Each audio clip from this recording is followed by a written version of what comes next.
must have already read this before. This part I knew. Satoshi and I had what? All my well-planned actions throughout the day turned out to have been nothing more than a reenactment of what Satoshi had done. Satoshi, had he really been in the same situation as I was now?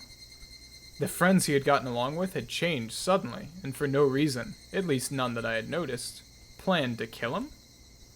Then, fearing for his life, as am I, he got a bat to protect himself and carried it around every day to practice his swing? And then one day suddenly, he transferred. My blood went cold, causing a prickling sensation to course through my veins. Starting near my heart, it radiated outward from the top of my head to the soles of my feet, chilling every part of me without recourse. What did she mean by transfer? What did she mean by transfer? Was Satoshi still at wherever he transferred to? Was he the only one who would be able to understand me? Would he be able to tell me why it all ended up like this? More importantly, where did he transfer to? Fucking grave, that's where. What did she mean by transfer? What did she mean by transfer? Before I knew it, I was at my front door. The frigid knob was hard to turn. Was nobody home? It wasn't that odd of an occurrence. I reached into my pocket and pulled out the single key attached to my fur seal keychain. I stepped into the entryway. Just as I was about to take off my shoes, a chill ran down my spine. Someone had entered right behind me. Like a classmate messing around, standing right up against my back. Oh, this is where he starts McFrickin' losing it. You're kidding me, right? It had to be my imagination. Logically speaking, it was impossible for someone to be able to hide their presence within my personal space all the way through the door. But there was undoubtedly someone behind me. Hey now, Keiichi. How do you know they're there, even though they're behind you? Because I could hear the sound of flowing hair. There's no other reason I'd hear that sound. That was the presence. Maybe it's his own hair. Because I could hear the sound of them blinking. Blinking? Blinking. Keiichi Maebara, there's no way you could hear that. It was mostly instinct than anything else that was warning me of their presence. Common sense was just telling me that it was just my imagination. It was just my imagination. There was no one behind me. I began to erase the mental image of an eerie figure standing behind me.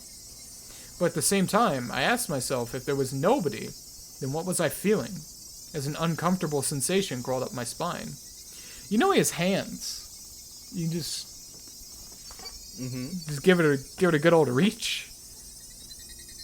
Actually, wouldn't it be better if there was somebody there? If there was no one there and you turned around, would you be able to accept that? I'd be able to answer all those questions just by looking behind me.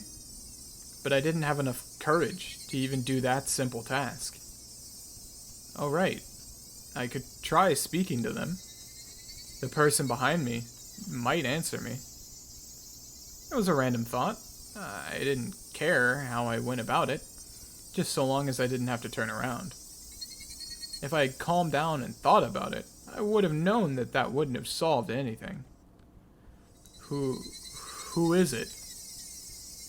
I spoke in such a hoarse, broken voice that I couldn't believe it was my own. I could almost feel them contemplating their response. I felt it. There's no way I should be able to do that.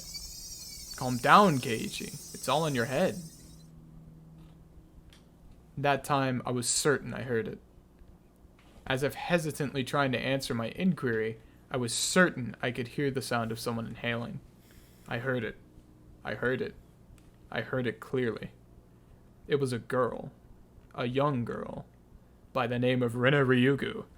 I didn't know who, but a tiny speck of courage in me, however reckless it was, inspired a primal yet fitting solution to this current predicament. A scream. All the force in my body released from my lungs and throughout my throat, ceasing all thought processes in my head. Suppressing all my thoughts and emotions, I began to collapse like a house of cards, somehow managing to twist my body and look back as I did so. It was definitely there. Right there. Somebody was there.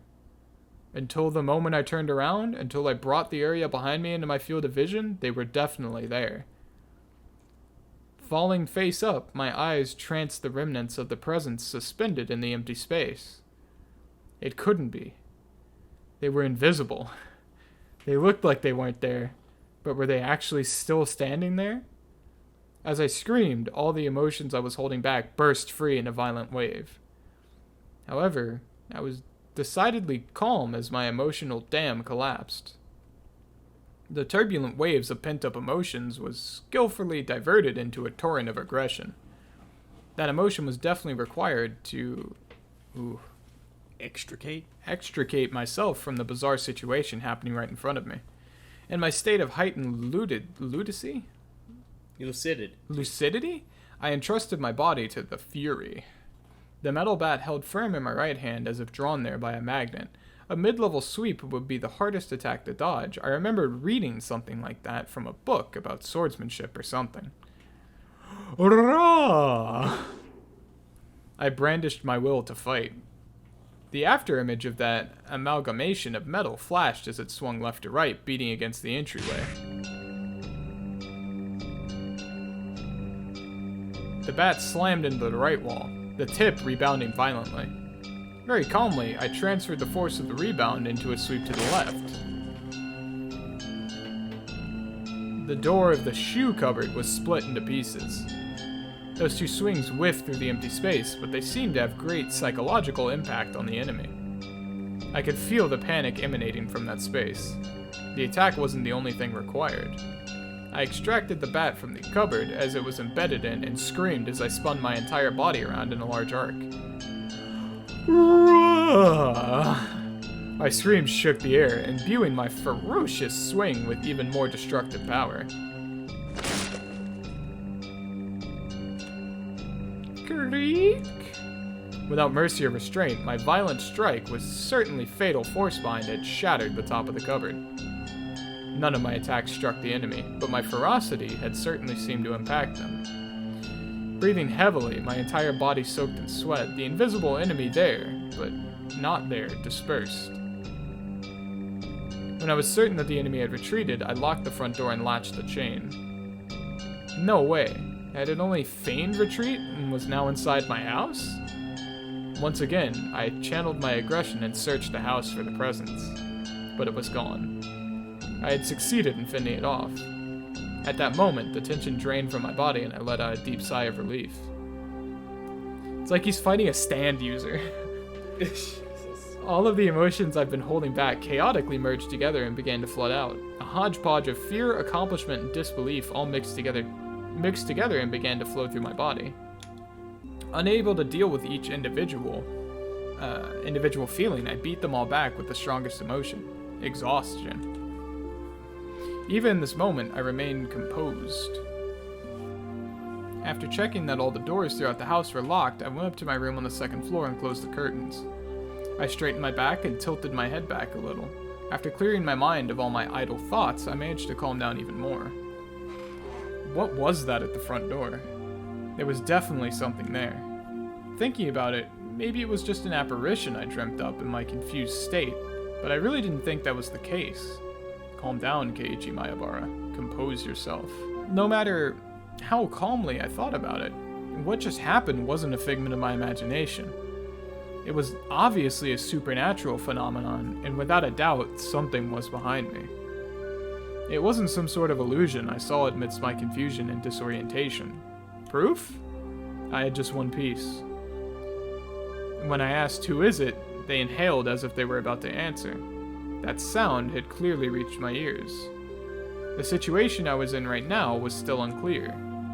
Either I had been possessed by the supernatural phenomenon known as Oyashiro-sama's curse, or was this a ruse by the villagers who believed in it and were imitating it. Either way, their motives were unclear. The roundabout way it had been done was also still a mystery. If it was perpetrated by humans, that would mean admitting that it was Rena and the rest of them doing it, but it would be solvable. Oishi and the rest of the police would surely arrest my enemy. But if it was a manifestation of Oyashiro-sama's curse, I wonder what would happen. Oishi-san very clearly declared that curses don't exist. At the time, those words were pretty dependable, but as things were now, with the rising possibility that the perpetrators were not human, he suddenly seemed quite unreliable. If I told Oishi-san this was the work of Oyashiro-sama's curse, what would happen? I couldn't imagine his reaction, but it would go without question that a void would expand rapidly between myself and Oishi.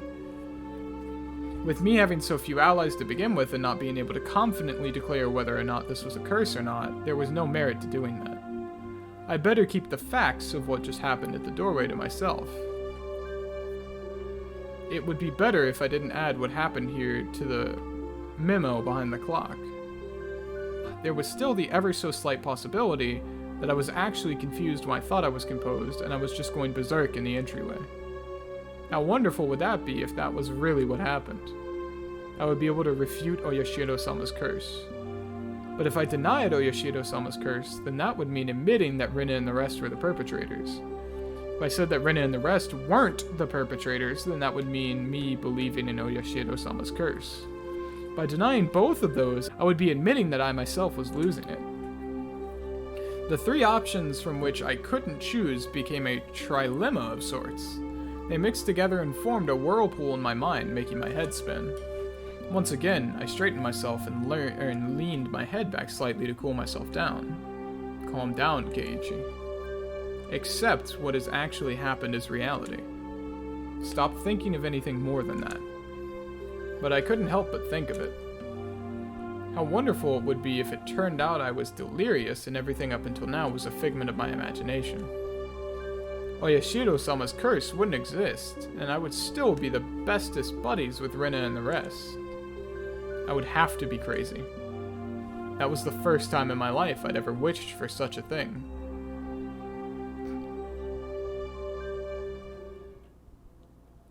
Keiichi McFrickin' loses it. Ring. Thank God Oishi calls up, dude. Oh my God. Oof. The phone rang noisily downstairs. Generally, there were no calls for me, so I never really answered the phone much. But since my parents weren't here, I had no choice. I squirmed off the bed and went downstairs. Think his parents are gonna come back and be pissed off the shoe cupboard's broken? Hello, this is the Mayabara residence. Keiichi, this is Mom. I intuitively had a bad feeling about this. It was because I thought she was going to ask me to go out and buy some things. So I took the initiative. What? I don't mind having instant noodles for dinner. There's still a lot of them. The other day we went as a family and bought a whole case of cup noodles. I wanted to get a bunch of different kinds actually, but they refused since the individual packs were expensive. So instead I got a whole case of the mega-sized pork bone and ginger flavored ones I liked. But my parents don't like strong flavors and didn't touch any of them, so the cupboards were still full of them. So you see, there really isn't a need to go shopping, right? Keiichi, I'm not asking you to go shopping. Both Mommy and Daddy are going to go to Tokyo right now because of work. Huh? Right now? This was really abrupt? No, we're already here. We left this afternoon. Thank you for telling me. It's quite a distance to Tokyo from Hinamizawa. Gunning at full speed down the highway would still take 6 hours. Dad has a license, but since he doesn't like the highway, they likely took the train. It would have taken even longer. I'm thinking you might have understood since you heard us speaking last night, but it has to do with Daddy's contract. Right now, things aren't going smoothly. Now that she mentioned it, I did remember that they talked all that time about how his job prospects weren't looking so good. Daddy is really sensitive about things like this, so if we leave things as they are, it will affect his work. Part of my father's particularly fragile artistic personality, his emotions changed as easily as the fall sky. You could also just say he couldn't take criticism. But something like that can be done over the phone. Keiichi, this is your father's job, so can you support him a bit, please? Anyway, it's just It's just faster to talk about it in person. So there wouldn't be any misunderstandings. As their son, there was nothing more I could say once they started talking about work. So we'll be back tomorrow night. Keiichi, will you be fine on your own? It's not like I'll die or anything. Keiichi, you shouldn't speak so lightly of dying. If there's something troubling you, just talk to us. I believe Mommy will be able to help out. Yesterday I did bring up if I died rather abruptly, so I suppose they were a little worried. But really, I was more depressed by the fact that nothing would be solved by telling them. But I didn't plan on dying. At least, not while I still knew nothing. I would never allow it. I won't die. I won't. I'll survive even if I have to gnaw my own leg off. Unhinged Keiichi, superior Keiichi. Yeah. See you then.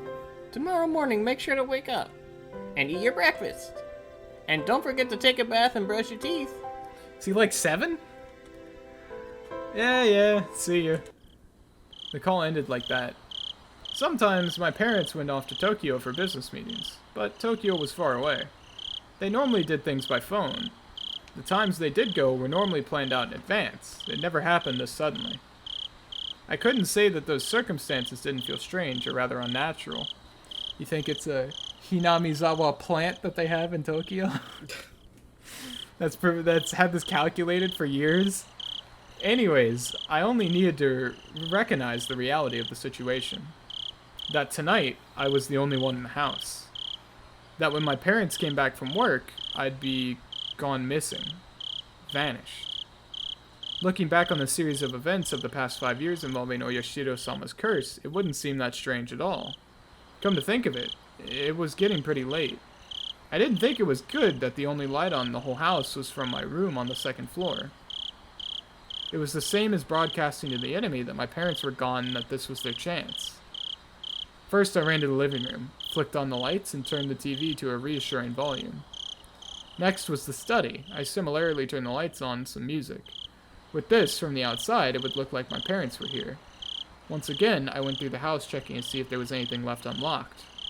When I saw the veranda and the laundry still hanging out there, I went pale. That would have made it too obvious. I needed to take it down. I snatched down the laundry haphazardly and erased all traces that my mother wasn't there.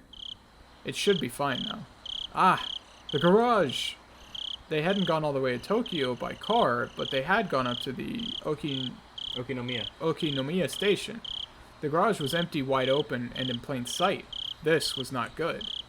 I panicked and rushed out to the back to close the normally open garage door. It should be fine now. Ah, I needed to get the paper. Keiichi experiences the responsibilities of living alone. Mom always got the paper. Since they left in the afternoon, the evening paper was still out there. My premonition was correct. I pulled out everything from the mailbox and dropped it in the entryway. With this, for sure this time, it should be fine. Come to think of it, leaving the cupboard busted like that from my little freakout was kind of bad. I'll just say I tripped and fell and the bat I was holding smashed into it. Even so, just leaving it in its current state wasn't good. I should clean it up a little before Mom got back and scolded me. I remembered that there was a broom and a dustpan in the closet. As I was going to get them, the phone rang once again. Oishi Pog. Hello, this is the Mayabara residence. Oh, is this Keiichi-kun? Is your mother around? I think it's... She isn't here at the moment. You idiot, Keiichi Mayabara. Don't reveal that your parents are gone. You can follow up still, calm down, and take care of it. I think she'll be back soon. That wasn't a good response either. Now they might say they'll call again, or to tell her to call them when she comes back. And that's fine. It wasn't anything important. Well, then, sorry for the bother. The scenario I feared didn't play out. Eliciting. Fuck my life. Eliciting a sigh of relief.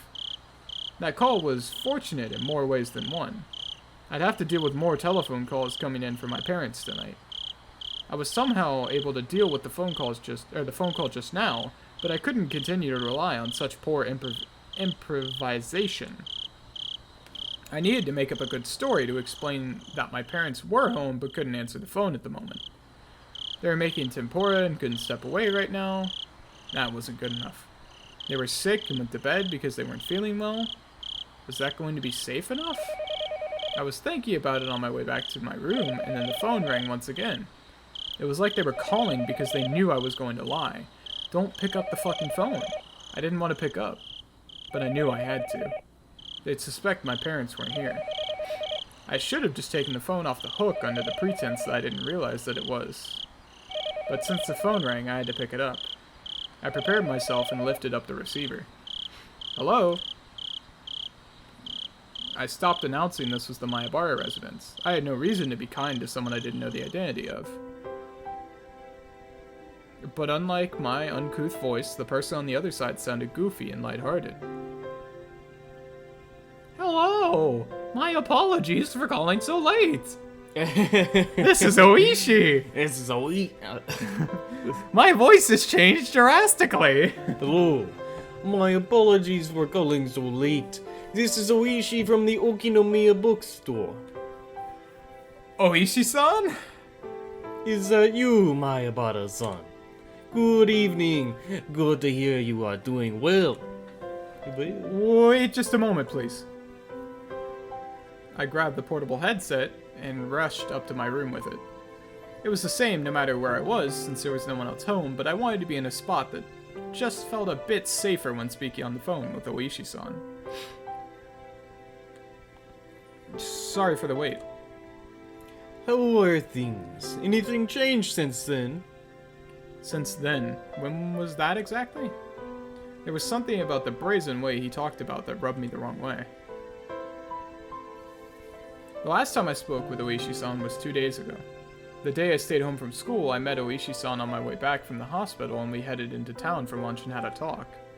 Then after that, Rena and Mionda came to check up on me. Whenever I spoke with Oishi-san, they always knew about it. It was like that since the first time I met him. Today's phone call may well be found out by them as well. Hello? Well, that's Oishi. Hello. Can you hear me, Mayabara-san? Huh? Sorry. What did you say? I asked if anything's changed since last time. There wasn't an answer, so... Oh. There wasn't an answer, so I got a bit worried. Not really. The words stopped on my throat. Why are you lying to Oishi? There was a ton of stuff that happened. All of it baffling. What should I talk about? I didn't understand any of it, but I should try asking. If I didn't ask now, I may never have another chance. This night, when my parents weren't home, I had no guarantees I'd make it through the night safely after all. Well, Oishi-san, it seems that someone is after me. Really? It could all just be a coincidence, but that day I missed school when I was sick, the two of them came to check up on me. Which two? Rena and Mion. They started asking about how I had lunch with you. What next? They left me some mochi when they came to visit, but there was a needle inside. Fortunately, I somehow didn't swallow it. I wonder, could that have just been a threat? About the needle. It was just one of those common sewing needles you see all the time. There was a hole to string the thread through. Not that, Mayabara-san. The needle itself. That's evidence. It could be used as proof that they threatened you. Where is that needle? Of course. He lost it and didn't hold on to it. That's right. That's it! I dropped the receiver and rushed downstairs. When I tossed the mochi, I had overlooked it out of terror, but that needle was a valuable piece of evidence. I had certainly thrown the mochi and the needle at the wall together. If it was there, then it would be on the living room wall. Your parents cleaned it up. But my prudent mother had cleaned that living room wall, and there was not a trace of mochi left on it. Could it be that it dropped in the gap between the wall and the carpet? I frantically searched by running my palm along the carpet, but nothing turned up. I tried moving around the sofa and the desks, pulling up the carpet, then flapping it around, but I couldn't find the needle. Did my mom clean up everything without noticing it? It was just 2 days ago. I didn't know what day they collected the burnable trash, but it may still be in the trash bin in the kitchen. I rushed into the kitchen, opened the lid of the pail, and poured out the contents. But even at a glance, I can tell that it would be incredibly difficult to find a needle in this pile of trash. I was looking for a needle in a trash stack. I know, I'll try running my hand through it. It was a bit gross, but I was looking for a needle. If I felt a small prick, I'll be able to find it. It was a pretty tactless method, but it was the quickest. I held my breath and started striking the pile of trash with my hand. Filth flew about. There was nothing more disgusting than this, but it was not the time to be concerned about such details. I continued on for a while now, but nothing turned up. I wanted to search more thoroughly, but I was still on the phone. I shouldn't keep Oishi-san waiting for too long. Later, when Mom got back, I'd have to ask her if there was a needle. I hastily began scribbling on the notepad affixed to the refrigerator with a magnet. Was there a needle? When I scrawled the words with a red pen, I then dashed back upstairs where I had been keeping Oishi-san waiting for too long. Dude's got trash hands and trash on his floor. Hello? Hello, how did it go? I couldn't find it. I was really overwhelmed back then, and... I see. It would be great if you could find it. Keep it safe. That's right. The needle wasn't the only incident. I had to tell him about this morning with the hit and run. Also, Oishi-san, that isn't all. Actually, this morning, that van was definitely aiming for me. I could say that without question due to the circumstances at the time. Did you seize a license plate? I can search for it from here. Damn! I just flipped out yelling at him back then, but I didn't even look at the plate. What failures on my part with the needle and the plate number. I was so focused just protecting myself that I let some of the most important details out of my grasp. I punched my pillow, annoyed at how worthless I was. Now you got trash pillow. I'm sorry, I didn't know much more than that. It was a white van. Nothing to fret about, Mayabara-san. Anyone would be shaken up after being hit. I guess all of this really isn't a coincidence, is it? Oishi-san started to hem and haw over on the other end.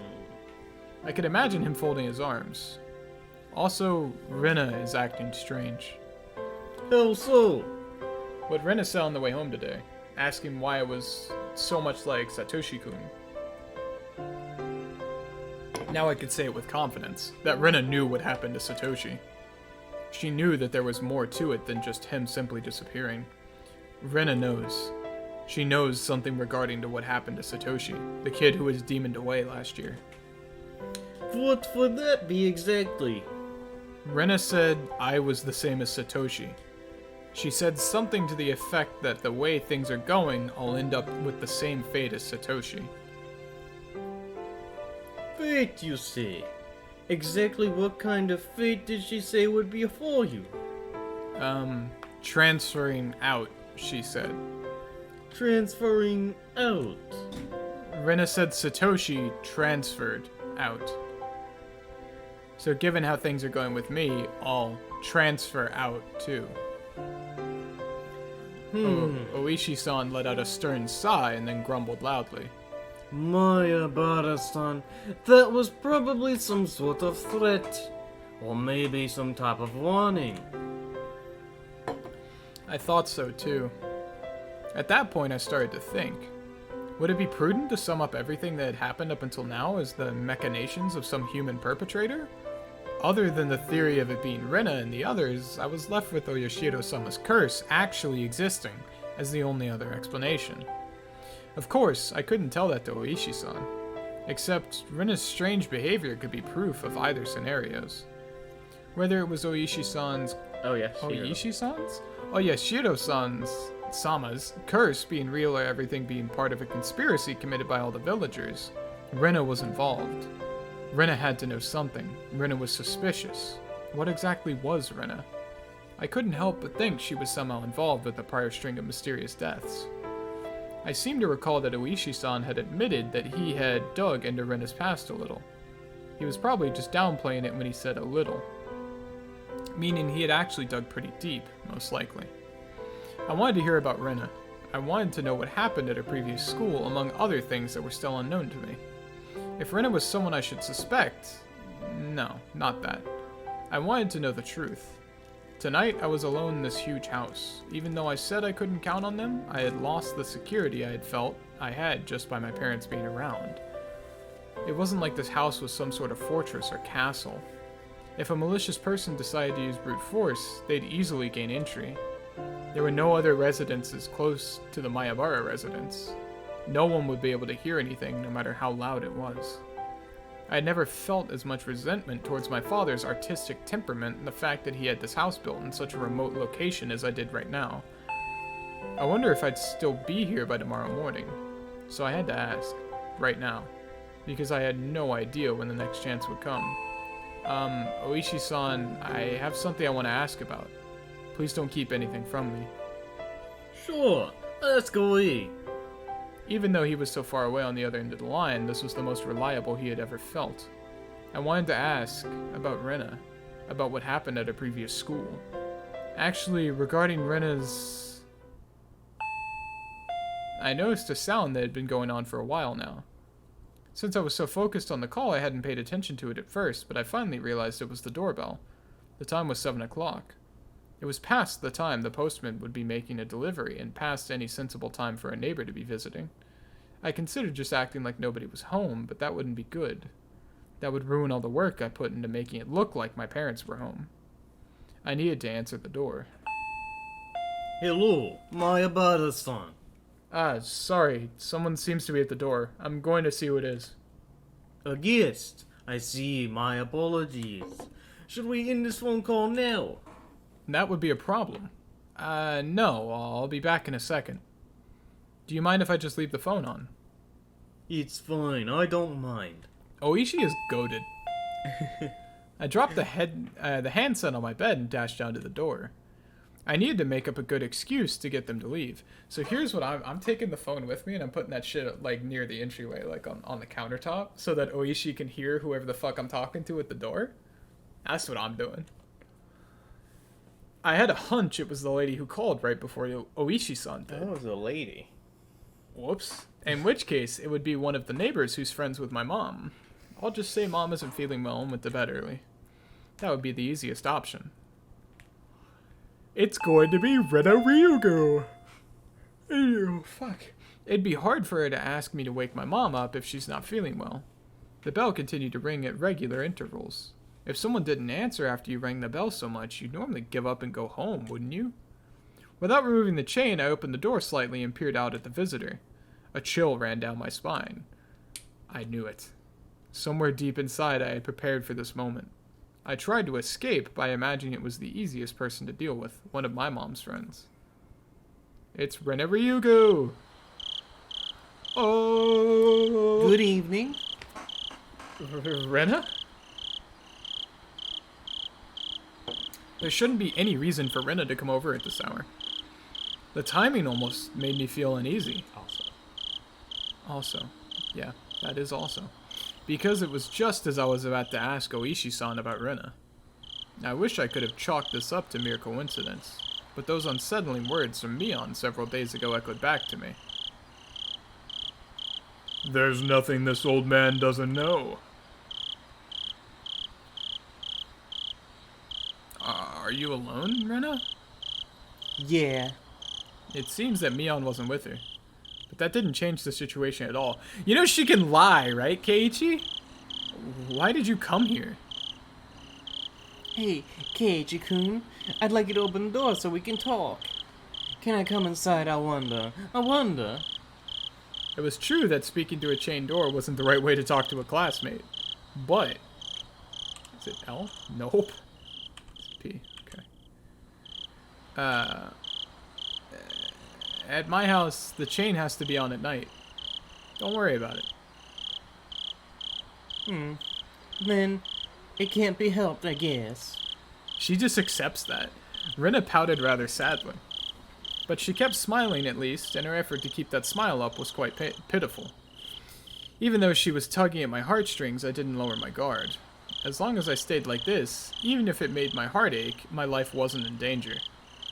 What I really feared, more than the possibility that hoodlums would assault me if I removed the chain, was trusting Rena enough to remove the chain and having my friendship betrayed. As long as the chain wasn't unlatched, even if it made my heart ache, I wouldn't have to deal with being betrayed by Rena. Since it didn't seem like I removed the chain from her silent urging, she appeared to give up on trying to get into the entranceway. Have you eaten yet, Keiichi-kun? No, I haven't eaten. Since my mom wasn't there, dinner wouldn't be ready no matter how long I waited. I laid down when I got home, was woken up by the phone, and didn't have a chance to eat since I used up all the time talking. I was going to have cup noodles in any case. I could just eat one whenever I wanted to. No, not yet. What about it? Hehehe, then good. Star. Look here. I brought a bunch of dishes. Rena held out a stack of boxes wrapped in cloth. If I could use your kitchen, I could heat up the miso soup and other stuff, Star. This is suspect as fuck. You think so? Well, I mean, I know how the chapter ends, but I'm saying even, like, in a normal situation, where Keiichi's like, hey, I can't let you in my house, and then Rena's like, let me in your house? That's suspect as fuck. It's fine. You don't need to do that. But there's a lot of tofu and vegetables in it. Does Keiichi-kun not like that type of stuff? I wonder. She came over with the anticipation that he's going to let her into his house. Because they're friends. Are they? After the past couple of days? Are they? I think Rena thinks so. No? Look, as you know, all four of them creeped me out even the first time I played this game, but, like, I just don't like them. They suss me the fuck out. There's no way I wouldn't like that. I love miso soup with lots of ingredients. White radish, carrots, burdock root, and potatoes, dense and fibrous root vegetables. Yeah, that miso soup looks incredible. I also brought rice, so if you microwave it, you can eat it really quickly, Star. Without a doubt, rice needs miso soup. Stuffing rice down your gullet, sipping miso soup in between your ravenous bites? Oh yes, how wonderful it is to be born Japanese. Thank you, Ryukishi. Also, I made some more pickles. Star. I made sansai pickles this time. Before I had moved here to Hinamizawa, I scoffed at the mountain vegetable called sansai. But I was captivated by their charm the first time I tried them. Such a deep yet light flavor. The vegetables from the supermarket were tasteless and bland compared to these. If you had to describe them, then they were the vegetables for the uninitiated. To become an expert such as myself, you first had to partake of the sansai. It was common knowledge around here that the Ryuku family traditional pickles were wonderfully delicious. No matter what kind of pickles they were. They go so well with that fluffy white rice. And also... But wait, there's more! Billy May's here! So delicious, it just seems so delicious! Farewell to my unhealthy self who said he'd make do with cup noodles? Rena appeared to be in good spirits, and she was offering such a delicious sounding dinner. The stress evaporated from my gut, and the hunger reared its voracious head. At the same time, my wariness of Rena suddenly dwindled. Rena did say she was alone. It shouldn't be a problem letting her inside. Though, the possibility that it was laced with poison still hadn't been ruled out. Keiichi. I mean, shit, there was a needle in the mochi. He hasn't found the needle. He dug through the... He threw it. Shit. He threw his hands all through the mouse trash. pad. It was already in... It wasn't even on the mouse pad. Do you have Oh my god, he actually didn't get it on the mouse pad? It's got it on me now! Oh, I see where it is, That's actually, honestly, the best shout that you could have grabbed. That's literally what that's meant for.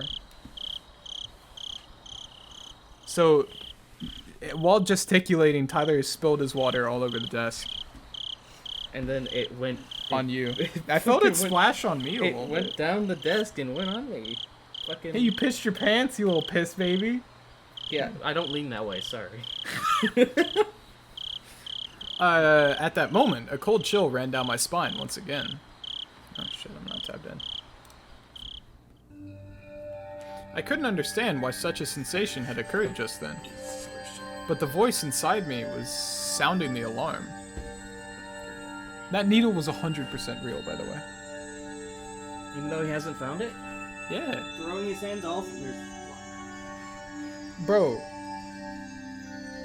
He How do you... pulled it out of his mouth. And then instantly threw it. Uh-huh. He didn't look at it for very long. You're not gonna gaslight me into thinking the needle wasn't real. You cannot gaslight me into thinking that. You can use my dryer for your socks. It's not like you're gonna be here until fucking like 8 o'clock. Smile. The happy Rena speaking of this charming dinner was dependent on one premises. Premises. Yeah, premises. You know where you live? Your premises? And that premise was tonight. Dinner hadn't been made at my house, meaning it was under the assumption that my mom, who should be making it, wasn't here. At any normal household, 7 o'clock would be around the middle of dinner time. If my mom were here, we'd be eating dinner around this time as well. The fact she had brought over all the makings of a meal at this time was inherently strange, unless she knew. Rena, did she know that my parents weren't home? But there was also the chance that this was a bluff. I had turned on the lights and a bunch of other stuff to make it seem like my parents were here. There was a chance that Rena was unsure if my parents were home, but I had to wonder. The laundry, the garage, the evening paper, there were plenty of signs of them being hastily tidied up. It was hard to say that Rena didn't have a chance to determine if my parents were here or not, but there was no reason for me to confess that right now. I should try holding on to that fact as long as I could. First of all, the chain was still latched. As long as I didn't take it off, Rena wouldn't be able to do anything to me.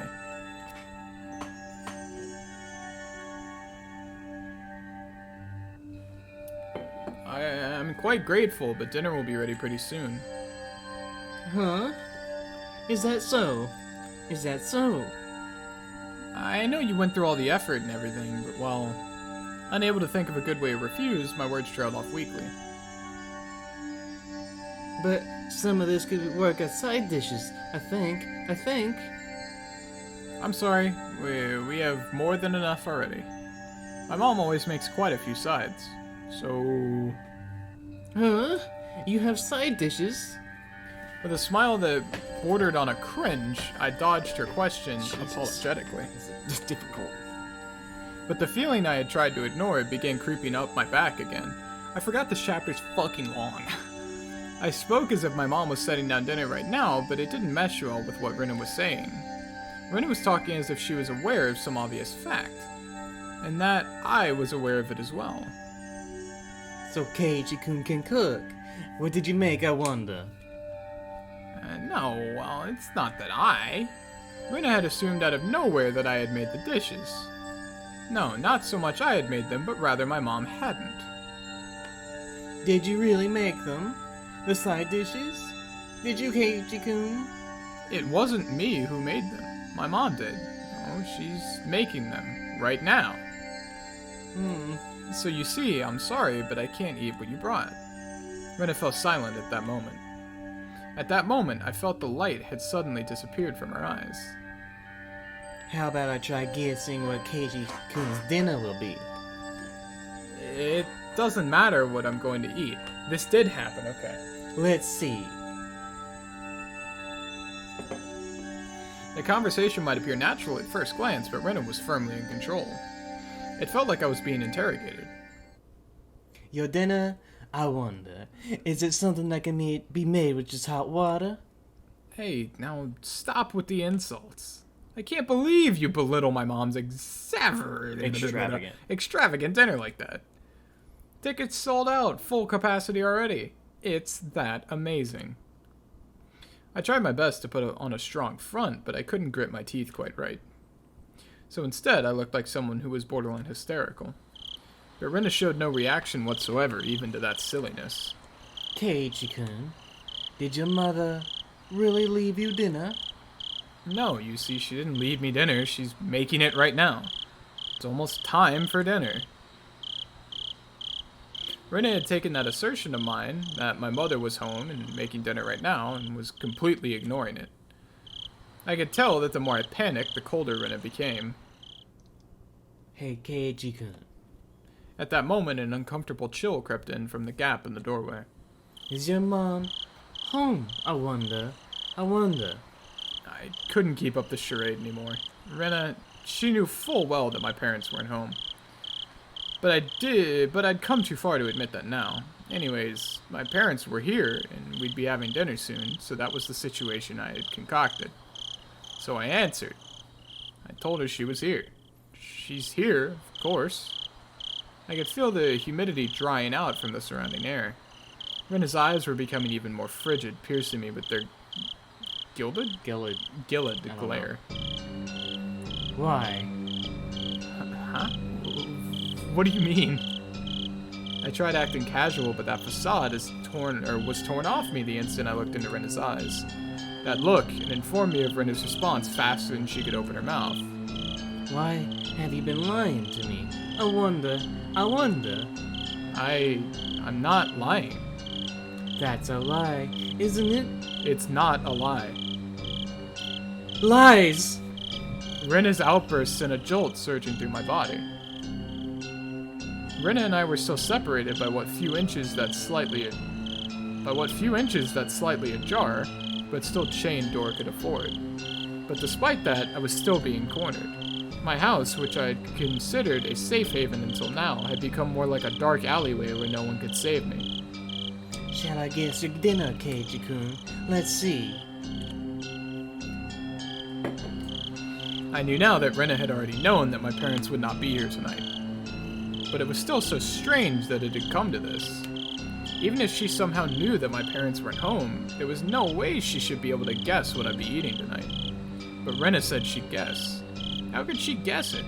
How could she know it was instant? Cup noodles. That's right, isn't it? That I was going to eat. Wait. The cooking repertoire of a man who can't do housework is probably nothing but cup noodles after all. Looking at this statistically, it was the most probable answer. That didn't mean she was guessing. I don't think you'll be full with just cup noodles. I think having rice and stuff will definitely hit the spot. Calm down, Keiichi Mayabara. This was just coincidence.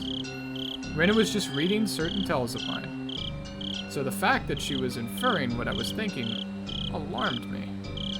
But it wasn't as if she was actually reading my mind. If it was being read, then she was a demon. No, not a demon. Things like that. They couldn't possibly exist. Do you like them? Do you mean noodles? No. Yeah?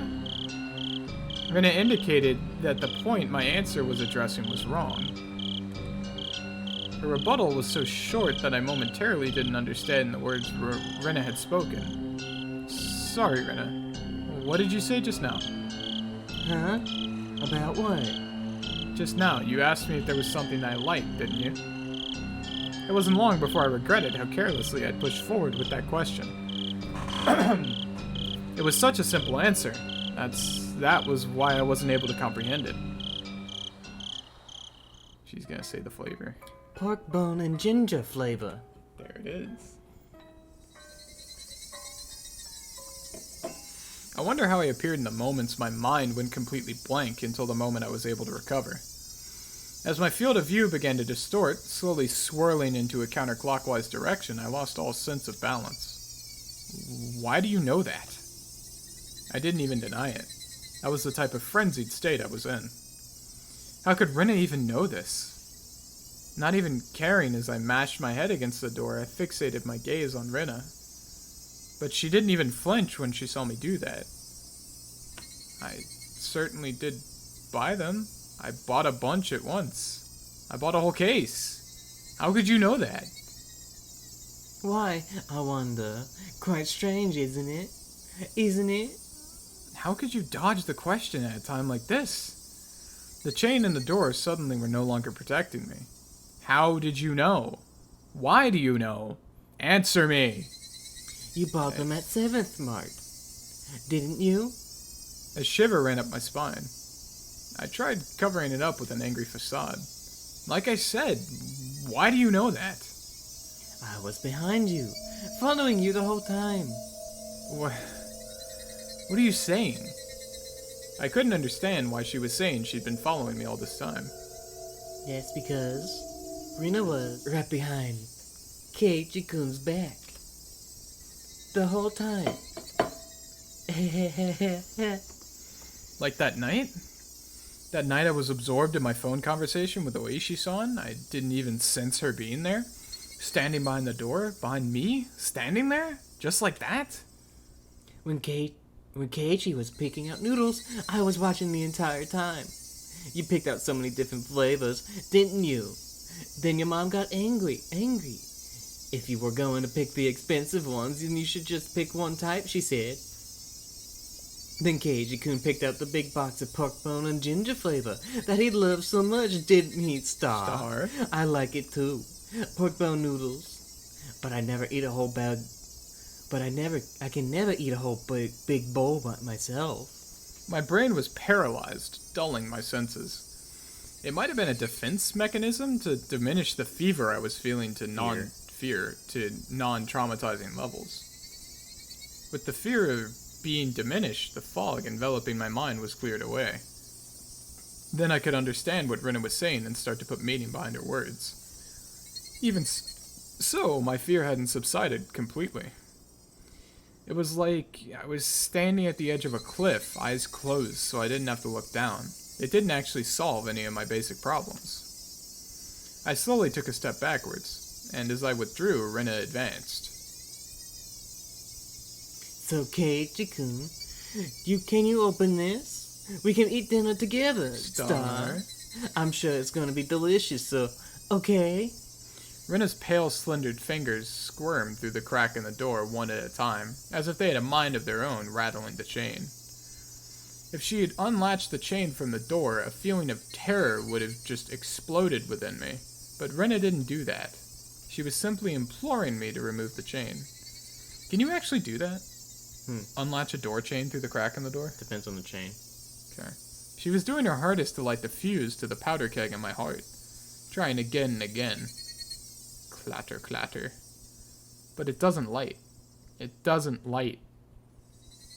Open up, Keiichi-kun.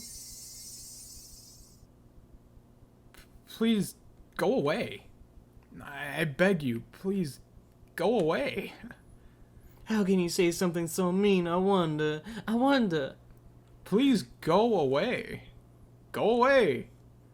Go away. The powder keg inside me finally went off. No smoldering, it just exploded. I tackled the door. The force through the door had knocked Rena momentarily off balance. I couldn't hesitate here. I grabbed onto the doorknob with both hands, planted my feet firmly, and pulled with all my might. But that slamming sound I so desired didn't happen. I could feel a tiny, disturbing bit of resistance keeping the door from closing. And the source of that was Rena's fingers. Each of those fingers wriggling, squirming around like the tendrils of a carnivorous plant through the crack in the doorway. It hurts, Keiichi-kun, it hurts, It wasn't a harsh shriek, but more of a yelp as she was trying to keep back. Go away, go away, go away! I kept on pulling on the door with all my might. I didn't even realize that if I didn't loosen my pull on the door, at least momentarily, Rena wouldn't be able to pull her fingers out, and that's why the door wasn't closing. It really hurts, Keiichi-kun. I'm sorry, I'm messing around too much. I didn't care one bit for her apology. No matter how much she apologized, it didn't change any of what she had done up until now. It didn't change anything. It rhymes. It hurts, I'm sorry. Did you know he's a rapper? Go away, go away, go away. Rena couldn't leave even if she wanted to because I trapped her fingers. I guess you missed what I said. What No, I you said meant. it rhymes. Yeah. Oh, yeah, okay. Yeah. Brain, work. Rena's white fingers had become deep red and were no longer even squirming. I'm sorry. Dude, Keiichi and the go-aways, man. Go away, go away, go away! I'm sorry. Rena's apologies were occasionally twisted with pain, but it was like a broken record. She was intent on repeating it over and over. There it is. Go away. Go away. Go away. Stop it. Stop it. Stop it. Stop it. I pulled on the door even harder. Finally, Rena's fingers were somehow able to slip out from their imprisonment in the doorway. The moment that it happened, the door closed soundly, and I could hear the thud of Rena falling on her butt on the other side. I locked the door immediately. It made a loud clunk, voicing my rejection to Rena. I'm sorry. I'm sorry. I'm sorry. I'm sorry. Keiichi-kun, I'm sorry. Open up, Keiichi-kun. Rena leaned against the door, apologizing profusely and nothing else. After confirming that I was sufficiently sealed off from her, I trudged away from the entryway. On the other side, I could still hear Rena echoing her apology. I'm sorry. I'm sorry. Those pitiful words. They would be forever seeking my forgiveness. I didn't feel bad about this at all. But that wasn't out of any sort of malice. I felt a sort of hazy sense of relief that I was able to escape from Rena. Before Mion had threatened me at this doorway, saying there was nothing she didn't know. And just now, at the same place, Rena told me the same thing. My feeble attempts to disguise the fact that my parents weren't home had served no purpose from the start. I should have just pretended to be out and not even opened the door. My meager plans hadn't helped at all. In Hinamizawa, it was impossible to outwit them. Even though I was on the other side of the door, I wanted to get as far away from Rena as possible. One step, two step, with each one, her sniveling apologies became more distant. I sprinted up the stairs and dove into my room. As you would expect, I was finally no longer able to hear Rena repeating her endless apology. Diving into my bed, I was startled by the hard lump I felt. There was something in my bed? It's the phone. It was the receiver. I finally remembered. I was in the middle of a call with Oishi-san. Looking at the clock, apparently not much time had passed since I went downstairs. Could it be that my clock had run out of batteries? I had talked with Rena for so long, how did almost no time pass? But the hand on the clock was ticking forward once every second as usual. As I put the still warm receiver to my ear, time, which felt frozen, began moving once again. Hello? Oishi-san? Sorry to keep you waiting. No, not at all. I didn't wait that long. It became apparent that the amount of time that had passed between myself and Oishi-san was different. Over the phone, I could hear an energetic voice from a sports program or something. It drove home just how far away Oishi-san really was. Rena came just now. Did she come to play? I wasn't confident that I could coherently explain the situation to Oishi-san. But I didn't need to right now. Right now, I needed to know about Rena. That's right, I was planning to ask Oishi-san more about Rena, but Rena's little visit had interrupted the conversation. What was true and what was false, I couldn't tell. The one thing I knew was the single grim reality that Rena was suspicious. I might be able to figure something out if I asked Oishi-san about her. Up until now, I had regretted it whenever I forced myself to ask about things I was better off not knowing. But looking at it that way, you could say I'd hit rock bottom. There was no possible way I could feel any more regret than I did right now. No. Rather, I wanted to know if there was anything beyond this I would regret more. Forget about tomorrow. It wasn't out of the realm of possibility for something to happen tonight. I wanted to know everything I could. I was absolutely not going to die like this. Not without knowing anything. I definitely won't. Regarding Rena Ryugu-san. Sorry. I did a bit of digging. Yeah, well, it wasn't much. I understood that Oishi-san was talking in circles. A bit meant I dug so deep it'd be hard to discuss with you since you're her friend. I want to know everything from your research. I don't think you'll be very interested in what I have to say, though. Oishi-san. I spoke as calmly as possible to Oishi-san, who was continuing to avoid the issue. And then I said it. I think Rena Ryugu is suspicious. Even if the past incidents were from Oyashiro-sama's curse, Rena Ryugu is involved. Do you have some sort of proof that makes you believe Rena-san is suspicious? The manner in which Oishi-san spoke became very firm. Do you have some sort of proof? That was him talking as a detective. I only have circumstantial evidence. I see. I could tell even over the phone how disappointed Oishi-san was.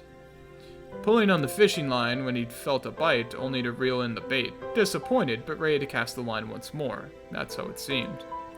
Oishi-san, you can't do anything without physical proof, can you? What I meant was, you can't come and save me without proof. I stuck that barb in there. As Oishi-san loved roundabout ways of saying things, he understood me just fine. It's fine, my Abara-san. I'll protect you. That was not the least bit reassuring. Oishi-san was just using me to continue his investigation. I was just going to get killed, and my corpse would be an important piece of evidence. That was all I was to him. Whether I'm alive or dead may be of no concern to your investigation, but it's all over for me when I die. Oishi-san went silent on the other end of the line. That may have been too blunt, but I didn't care.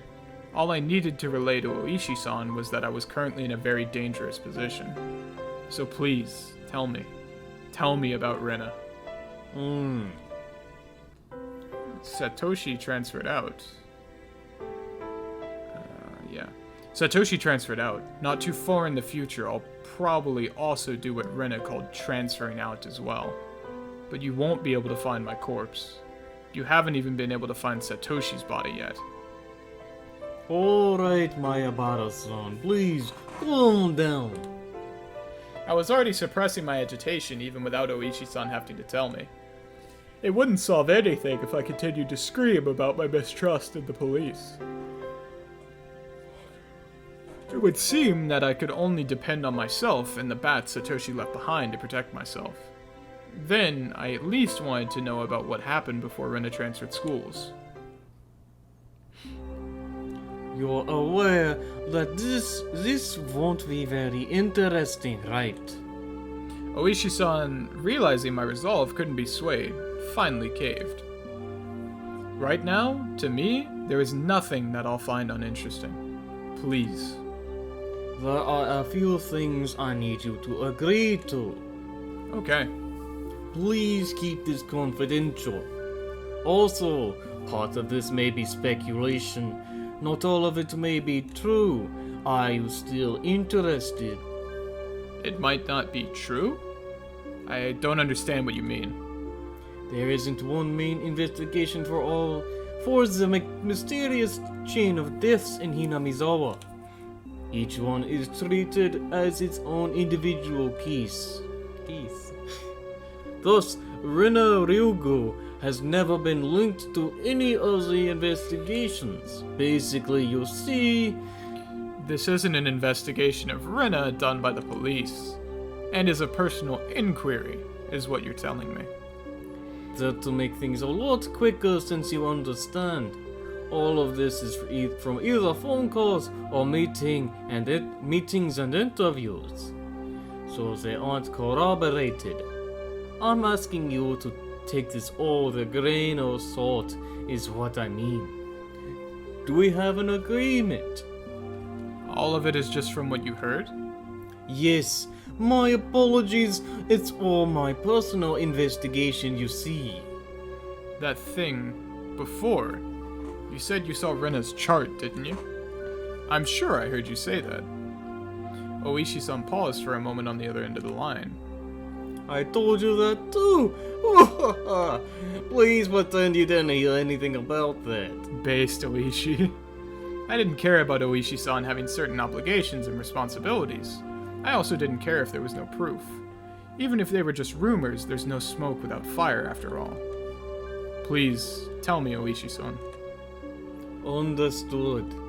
Oishi-san finally opened those tight lips of his. It seemed that Rena lived in Hinamizawa a long time ago. She had moved to Ibaraki Prefecture after she finished elementary school. Then, following that, right after transferring, the unfortunate incident with the breaking of the school windows happened. Then, Rena confided to the doctor. it was Oyashiro-sama. This was all that he knew.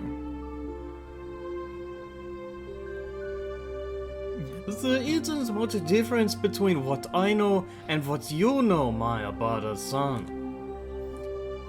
Then what part did you investigate further? I didn't need to ask. It was the incident that happened just after she transferred.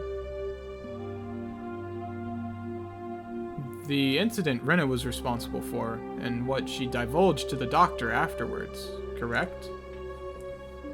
Yes. After you learned about that, you started suspecting Rena and the others, didn't you? Yes, I did suspect them. So they're the ones after all. Oh no, that's not what I meant by suspect them. Oishi-san was the type of person to say things with confidence, but these particular words were less than reassuring. Then, who did you suspect? That it was Oyashiro-sama. Huh? That Oyashiro-sama's curse really exists. Yeah, right, well, Oishi-san's laugh was quite dry, certainly not the kind that would make you want to join in. Oishi-san resumed the conversation about the dubious circumstances behind Satoshi's disappearance, the course of events up until the start of delving into Rena's past. Just then, there was thunder in the distance and a heavy rain started pouring down. It came without warning, rain so heavy it felt like it could beat you down. I had left the window in my room open a crack to let the heat out. The violent wind danced into my room, making the curtains flap wildly. what is it? Nothing. It suddenly started raining heavily. Sorry, please continue. I got up while still on the phone and closed the window. I said at the beginning it was an incident, but because neither the school nor the victims filed charges, police were never involved. So you'll see those involved were very reluctant to talk. Regardless of there being a victim who had one eye beaten so badly it had permanent damage, it could have been the school or possibly some individual who made arrangements to keep this from going public. Also, the psychologist was very strict about the professional ethics. Hello? Mayabara-san, can you hear me? There was the figure of a person standing by the light near the mailbox this whole time. Even in this torrential rain, they didn't have an umbrella. They were unquestionably drenched from head to toe. In this shower, which more resembled a waterfall, droplets of water dripped down from her hair. Just standing there, both arms dangling at her side. In one hand was the stack of boxes wrapped in cloth, her eyes focused on my room, focused on me as I was about to close the window. Her mouth was methodically repeating a chewing motion. It was as if she had something hard to chew in her mouth, with her cheeks puffing out. What could she be eating over there? How could it be that at this time I was more enthralled by Rena instead of the shocking developments being brought to the light by Oishi-san? If it hadn't started raining, I wouldn't have gone to the window. Then I wouldn't have noticed Rena, nor would I have noticed that. Rena's mouth was moving in the same pattern. She wasn't eating something, she was repeating something. What was it? What was she repeating to me? What was she saying? And why was I right up against the window, fixated on her? Hello, Mayabara-san. Can you hear me? Hello? I'm sorry. Mayabara-san. I'm sorry, I'm sorry, I'm sorry, I'm sorry, I'm sorry, I'm sorry, I'm sorry. Hello? Mayabara-san. What is the matter?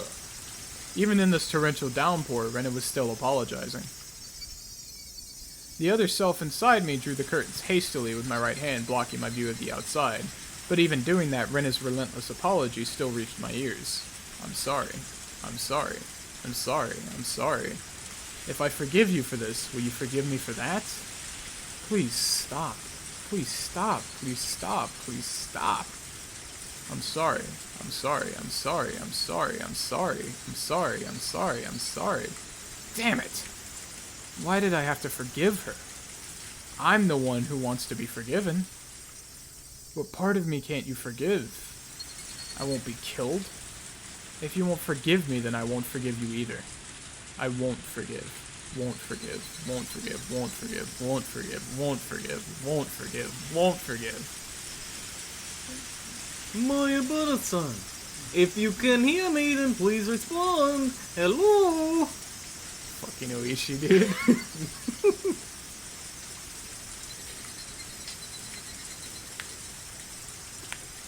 Oh my god, that chapter's so fucking long, dude. Holy shit. We might be right up against the end, actually. Yeah? We might have one more session left. Okay. Are we reading another one? I can read another one, but it's already 7:10 and I still have to make dinner. I think let's finish it next time. Okay. You wanna do tips? Yeah, we can do tips. Okay. Yeah, I forgot that chapter is like fucking 2 hours long. Split personality? Oh my god, split personality! Would you like me to do the first section? You can do the second? Sure, let's just do that. Okay. I see it in the movies quite often, but what is it exactly? Multiple personalities are thought to be escapism. Multiple personality disorder is a form of escape? Correct. The exact mechanism is not fully understood, but it's believed to be a type of defense for the brain to retain mental stability. Hypothetically, poor people imagine themselves as... Imagining themselves. Poor people imagining themselves as wealthy is a form of escapism, is it not? Is this also a form of multiple personality disorder? I wouldn't go that far, but broadly speaking, one could infer that. It's something that occurs in us all. Does a split personality occur when one cannot tell which is reality and which is the escape? It's difficult to say. There are some who agree with that and some who disagree. There is no consensus. Then is the occurrence of multiple personalities still an unknown phenomena? Something not fully comprehended in the psychiatric field? Unfortunately, that is the current state of things. We can only put our hope in the future research. But it's sorta cool having a split personality. What kind of people get split personalities? Recent studies find that those who develop it, or rather those who are more susceptible to it developing it, may be genetically predisposed or may have an abnormal mental development. Some say that childhood abuse increases the chances. Speaking of which, Person A here experienced abuse as a child, didn't he? How sad. Person A has 7 different personalities. Let's watch a video of him. Right after these commercials. Jesus fucking Christ. Who is Person A? It's you. At 7th Mart. Let's go. The 7th Mart was a bargain supermarket with food and alcohol. What is this, Keiichi? So many! There's no reason to get all the different kinds, is there? I flopped all the different Turn it colored into cup Mars. noodles. Homie! Homie! I flopped all the different colored cup noodle balls into the cart. Jesus fucking Christ. We turned Keiichi's parents into Marge and Homer. Jesus Christ. That's probably That's Keiichi. probably Keiichi. Yeah, it's Keiichi. Cup noodles have gotten so elaborate recently, and there are a bunch of different types. I want to try each of them at least once. I knew it. I knew it was pretty selfish of me, but I thought I'd at least give it a try. Keiichi, buy them in the big case. It's cheaper. Dad faltered. Dead. Keiichi, buy them in a big case. It's cheaper. Well, I had a feeling it'd end up like this. Dad knew there was no point in him butting in. Then I'd only get to eat one kind. I'd get bored with it. I was resisting as a formality. I had already given up inside and wasn't sure which case of cup noodles to get. If you can't pick, then mommy will pick for you. You don't have to rush me. I quickly searched the cases of cup noodles for what I want. Pork bone and ginger large cup? Hey, Keiichi, can't you get a more normal one? Oh, whoops. If I let Mom pick, she'd err on the side of safety and get soy sauce or salt flavored. Pork bone is good. I don't want a big bowl of tasteless stuff. I remembered insisting that the noodles I picked were the right kind. Okay, take over reading for a second. I need a text max, so if you can read for a second while I do that. Okay. In this frozen memory in time, this encapsulated world, I didn't have the power to look around my surroundings. So I did what I could and reached out with my hearing and vision, sharpening my senses to find the presence I overlooked. No matter how much I searched through my field of vision, I couldn't see Rena. I rewound the situation, searching. But of course, I couldn't find her. Then, as she was spying at me from a blind spot, I go through the sound and presences again, looking. I could sense the other customers. They're all mixed about, moving as they please. There was nobody looking over this way, and no one trying to get behind me. I'm good. Not here. Couldn't be here. Probably wasn't here. I would definitely notice if someone was right behind me, even when I wasn't on my guard. I smiled wryly at the thought of using a vague word like probably right before contradicting it with definitely. Then I paused my mental replay as a chill ran down my spine. There was definitely a presence like a shadow behind me. That was a terror unlike any other. If a presence really had manifested behind me, I would have definitely turned around to check for it. But the world had moved on, and there was no way for me to turn around. While carrying that frightening shadow on my back, I was gleefully running around the store searching for a case of noodles? Running through the instant noodle section, bad-mouthing my mom. But there was the presence constantly at my back, sticking to me like a shadow. No way to see what it was. Realizing it now after the fact was horrifying and repulsive. In that moment of time, I was running around gleefully, carrying that cardboard box. Tip-tap. But listening to the moment again, I could hear every footstep other than mine going pit-pat with every step. Tip-tap, tip-tap, tip-tap, pit-pat, pit-pat, pit-pat.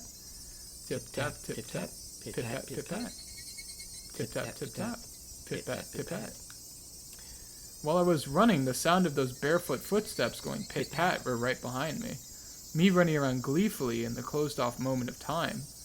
But I didn't hear it. No, I heard it. That's why I remember it. I didn't think I had heard anything. That's why I didn't turn around. That is why I didn't turn around.